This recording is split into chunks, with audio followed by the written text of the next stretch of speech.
Hi everyone, नमस्ते। So guys, आज 30 नवंबर है। आप सब लोग ईपीएफओ का एग्जाम दे चुके हैं। मैं जल्दी से एक क्विक एनालिसिस शेयर करूंगा अकाउंटिंग, ऑडिटिंग और इंश्योरेंस सेक्टर को लेकर। टोटल वेटेज इन तीनों सेक्शंस का इस साल 15 रहा, जिसमें अकाउंटिंग के 10 क्वेश्चन आए, ऑडिटिंग के 3 आए और इंश्योरेंस से 2 क्वेश्चन आए। यही एक्सपेक्टेड था कि वेटेज अकाउंटिंग का 10 से 12 क्वेश्चन रहेगा, इंश्योरेंस का 1 से 2 और ऑडिटिंग का 2 से 3 क्वेश्चन रहेगा। तो मैं बोलूंगा weightage exactly as per what we were thinking वैसा ही आया है।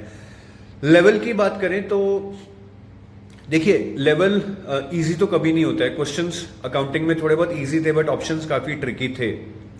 एलिमिनेशन टेक्निक बहुत अच्छे से यूज करनी पड़ रही थी आपको। तो ओवरऑल लेवल मैं मॉडरेट बोलूंगा, ठीक है। जिसने बहुत अच्छे से पढ़ा होगा, क्योंकि काफी लोग अकाउंटिंग अच्छे से पढ़ के नहीं गए थे, वो अपने जीएस कंपोनेंट्स पे ज्यादा बैंक कर रहे थे। किसी ने अगर अकाउंटिंग अच्छे से पढ़ा होगा, अच्छे से रिवीजन की होगी, एमसीक्यूज बहुत सारे किए होंगे, क्योंकि पढ़कर अगर एमसीक्यूज नहीं किए थे तो फिर आप क्वेश्चन में फंस गए होंगे।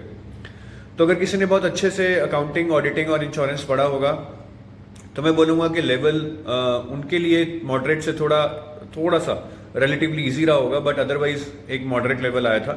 बहुत टफ तो हम इसको नहीं कह सकते हैं, ठीक है। और लास्ट में ट्रेंड की बात करूं तो ट्रेंड तो मुझे बिल्कुल सिमिलर लगा भाई। अकाउंटिंग में वही 2-3 क्वेश्चन प्रिंसिपल्स ऑफ अकाउंटिंग से आए, 2-3 क्वेश्चन ट्रायल बैलेंस से आए, इन्वेंट्री से भी लास्ट ईयर क्वेश्चन आया था, इस साल इन्वेंट्री से भी क्वेश्चन आया। तो मेरे हिसाब से ट्रेंड तो अकाउंटिंग में बिल्कुल वैसा ही था। ऑडिटिंग में भी जो प्रिंसिपल्स पे एक क्वेश्चन आया, लास्ट ईयर भी आया था, तो ट्रेंड भी सिमिलर था अकाउंटिंग में। और ऑडिटिंग की बात करें तो वही बेसिक्स पे लास्ट ईयर क्वेश्चंस आए थे, इस साल भी बेसिक्स पे क्वेश्चन आए हैं, तो ट्रेंड भी सिमिलर ही था। तो अगर किसी ने लास्ट ईयर के पेपर को देख के बिना उसी हिसाब से तैयारी की होगी कि जो लास्ट ईयर आया था वही पढ़ लेता हूँ, उसको अच्छे से कर लेता हूँ, तो उसका पेपर भी शायद अच्छा हो गया होगा।